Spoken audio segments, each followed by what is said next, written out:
ஒண்ணு இருக்குல்ல. நான் சிங்கப்பூர்ல வேலை செய்றேன். 20 வருஷமா நான் வேலை செய்றேன். இருந்தாலும் நான் காலைல ஏஞ்சி நான் போயிட்டு சிங்கப்பூர்ல போயிட்டு வேலை செஞ்சுட்டு காலையில போயிட்டு ராத்திரி வரேன். பாத்தீங்களா எவ்வளவு கஷ்டப்பட்டுக்கிட்டு இருக்கேன்ட்டுன்னு. அந்த லைஃப் அங்க சம்பளம் எல்லாம் நினைப்பாங்க, ஓ டாலர் தானே ஜோக்கான சம்பளம்லாம் உங்களுக்கு என்ன ஒரு நல்ல லைஃப். ஆனா நம்ம படுற அவதி யாருக்குமே தெரியாது. Singapore life is not easy. Dollar தான் பெருசு.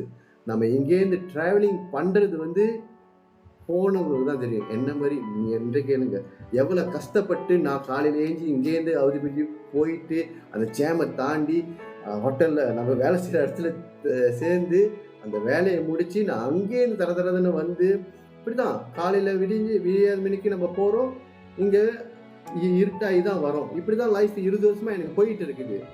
நான் வந்து யோசிச்சு பார்த்தேன், இன்னும் எத்தனை வருஷம் இந்த மாதிரி போயிட்டு இருக்கோம். இப்போ ஒரு சின்ன வயசு நம்ம வந்து போயிட்டு இருக்கோம்.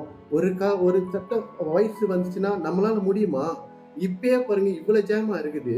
ஒரு சட்ட வயசு வந்துச்சுன்னா ஜாம்ல எப்படி நம்ம வந்து போயிட்டு வருதுன்னு சொல்லிதான் நான் ஆண்டவன்ட்ட பிரார்த்தனை பண்ண இது வந்து இப்ப நம்மளுக்கு வந்து ஒரு பலனும் கிடைச்சிருக்குது. Yes brother, yes brother, yes brother. Thank you brother. Thank you. உண்மையா நம்ம கஷ்டப்பட்டாதான் நம்மளுக்கு வந்து ஒரு பலன் தெரியும். நம்ம கஷ்டப்படாம நம்ம உட்காந்துக்கிட்டு காசு எங்கேயாச்சும் வருமாங்க?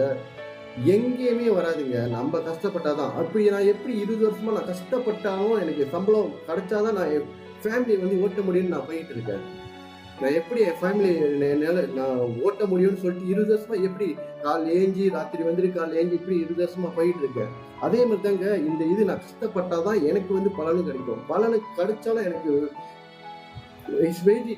ஆனா இருந்தாலும் நீங்க சேவிங் பண்ணி நீங்களும் இதே மாதிரி செஞ்சீங்கன்னா ஒரு சொல்றேன்னு ஒரு அதான் 30 வருஷம் நம்ம வேலை செய்யறதுல 3 வருஷத்துல நீங்க கஷ்டப்பட்டீங்கன்னா உங்களுக்கு